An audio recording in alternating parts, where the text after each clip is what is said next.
Okay, men, we're taking a look at the Ten Commandments, and I believe they're 10 commandments for men, and they're commandments. They're not suggestions. I think it was a great news commentator went to Harvard and did their graduation ceremony. He said Moses did not come down from the mountain with 10 suggestions. He came down from the mountain with 10 commandments. And so I think as men, sometimes we need to take a look and be reminded of these commandments, because if we break these commandments and we violate these commandments, it stops us from reaching our potential. It stops us from becoming the men that God has created us to be. So every now and then we got to take a look at these. So we're going to look at the third of the 10 commandments, which I think may be a challenge for every man watching. And it is this: you shall not take the name of the Lord your God in vain, for the Lord will not hold him guiltless who takes his name in vain. Now, I'm going to say something, and we may do a couple programs on this, but I'm going to say something. First of all, a lot of this does not necessarily apply to a lot of what we call cursing. I may deal with that tomorrow. But a lot of what this applies to is how we take up God's name. And in terms of, we say the Lord said and God said and what have you. And, number one, we need to make sure that when we say God said, and not just our own opinions or own thoughts. I've had people say, well, God said, and I've looked at them and I say, where can you find that? And they go, well, I don't know. Well, we've got to watch it that we're not taking the Lord's name in vain and just spouting off, well, God said this or God said that. But even when it comes to cursing, men, I'm going to challenge you.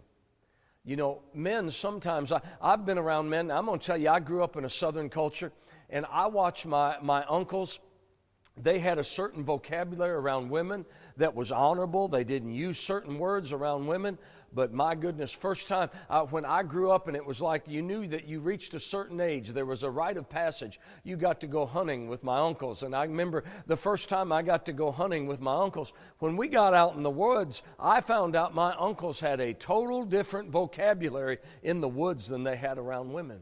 And there were certain words that came out of their mouths. And I think sometimes as men, we let words fly out of our mouths that we've got no business letting come out of our mouths.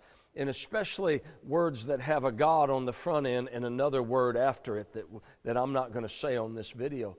That to me, asking God to damn something is taking the name of the Lord in vain, and it's using God's name in a wrong way.